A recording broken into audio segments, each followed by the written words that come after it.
Hi, Mrs. Patterson. It's nice to talk to you again. I'm looking forward to continue working with you and Joe and to discuss conditional discrimination training with you today. Last time we talked, you briefly expressed your concern with Joe's high rates of manding during class, such as constantly manding for goldfish on his iPad during teaching sessions and at the work table. I understand that you're concerned because manding during sessions is inappropriate and his preferred item may not always be available. But before we start discussing the intervention, I want to recap a couple things with you about Joe. We know that Joe is a very friendly and social boy who is 5 years old and is diagnosed with autism spectrum disorder. He is a student at your preschool class, and he also attends 10 hours of at-home ABA therapy per week. Joe also uses his iPad to mand for activities, as well as items to make choices. So just a brief recap. Manding is defined as the ability to communicate one's wants and needs, and in the case of Joe, he does so by clicking on the juice icon on his iPad if he wants to drink juice. His communication repertoire consists of approximately 5 one-word phrases such as juice, goldfish, no, and help. We also know that Joe occasionally whines and cries when you or his parents do not constantly provide him with his most preferred item or activity. 1 week ago, we actually conducted a preference assessment as well as a manding assessment to determine if conducting discrimination training is reasonable and practical. In the preference assessment, we laid out 10 items in front of Joe at his work table and let him choose which he liked the most, and from there we rated the most preferred to least preferred items. Results indicated that highly preferred items consisted of food items such as goldfish and juice, as well as leisure items such as movies and puzzle. So the manding assessment results indicated, as you can see here in this little sliver right here, so these are his results from his baseline for manding assessment. And so baseline results indicate that Joe's average manding was 4.4 mands per minute, which is fairly high. So the range was around 2.2 to 5.4. And the items that Joe requested most frequently were goldfish and juice. So therefore we could include those in our training.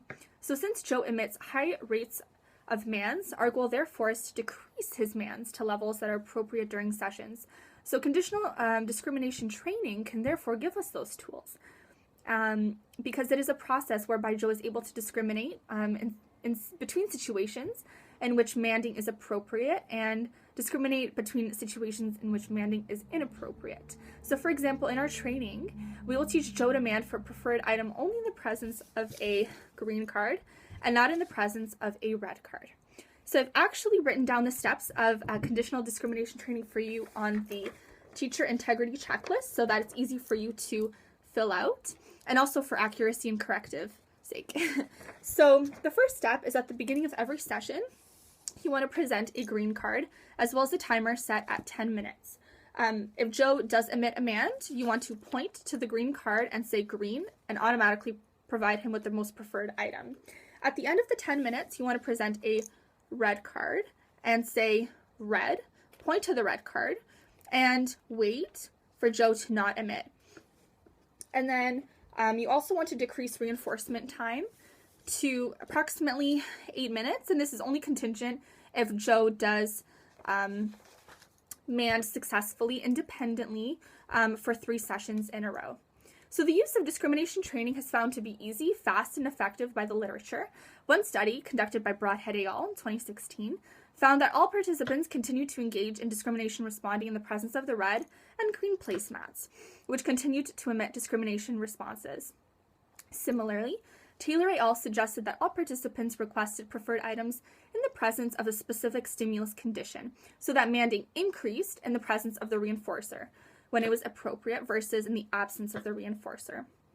So the use of discrimination training is individualistic and therefore may not be appropriate for all children with ASD. However, we do know that with Joe, it is an appropriate strategy as he does have a decent manding repertoire and therefore should be used when a child cannot discriminate between situations that require a response, which is where they will require to mand. So for example, manding to assist in opening a package of goldfish, for example. So therefore, we want to teach him to request for items when it is appropriate and withhold mands when inappropriate. So this concludes our training session. It's been a pleasure speaking with you, and I hope this quick training session increased your understanding on discrimination training and its effectiveness. Thanks for your time, and I'm looking forward to hearing how the training goes.